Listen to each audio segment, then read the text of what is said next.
रीना एक मध्यम परिवार की लड़की थी, लेकिन उसकी भाभी शिवानी एक बड़े घर की बेटी।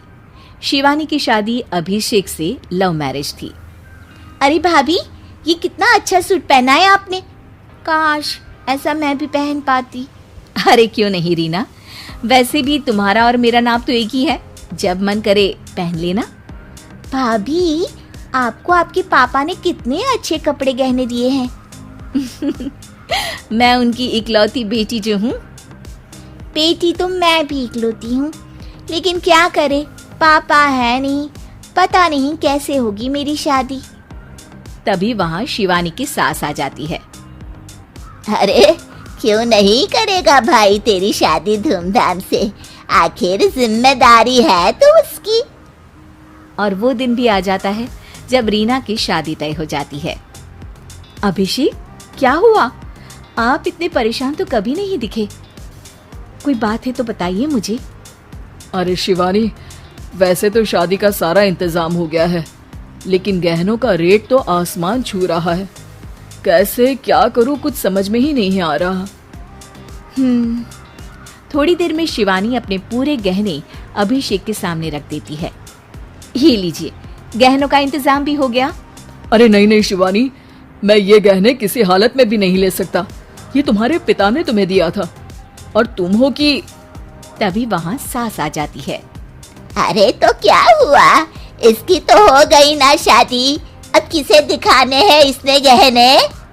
सास गहनों का डिब्बा शिवानी के हाथ से लेकर वहाँ से चली जाती है। रीना की शादी धूमधाम से होती है और अब वो बड़े घर की बहू बन जाती है। वहीं रीना की शादी के बाद शिवानी और अभिषेक उसकी शादी के कर्जों से डूब जाते हैं। मैं सोच रही हूँ नौकरी करनी शुरू कर दूँ, वैसे भी पढ़ी लिखी हूँ, आपकी थोड़ी मदद भी हो जाएगी। वैसे शिवानी, कुछ दिन कर लो तो अच्छा ही होगा, क्योंकि ज़रूरत भी है। अब शिवानी भी नौकरी करने लगती है और घर खर्चे में अभिषेक का हाथ बटाती है। एक दिन शिवानी, रीना का फोन आया था, कह रही थी कि आने वाले त्योहार में उसके ससुराल जाना है। ठीक है माँ। अरे ठीक तो है, लेकिन एक काम कर लेना, उसके सास ससुर से लेकर पूरे खानदान के कपड़े मिठाइयाँ सब ले आना, और हो सके तो रीना के लिए छोटे से कान में पहनने के बूंदे भी। और क्या है ना, शादी में उसे सारी बड़ी बड़ी कान की ज्वेलरी दी थी, घर में पहनने के लिए तो उसके पास कुछ भी नहीं है। शिवानी सोच में पड़ जाती है कि वो क्या करे, क्योंकि कर्जों और घर के खर्चों के बाद तो पैसे बचते ही नहीं थे। शिवानी फिर अपने पिता को फोन करती है और उनसे पैसे मांगती है। देखो शिवानी, मैंने तुम्हें शादी के वक्त ही मना किया था कि ऐसे घर में शादी करनी ही नहीं चाहिए।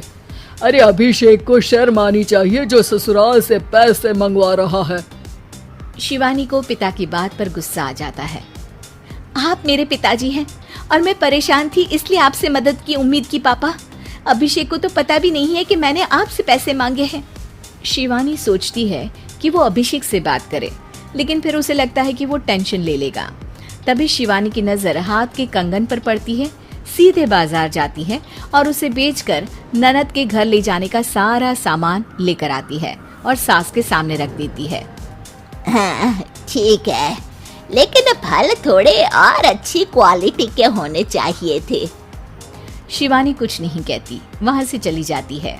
एक दिन शिवानी, रीना का फोन आया था, बहुत रो रही थी।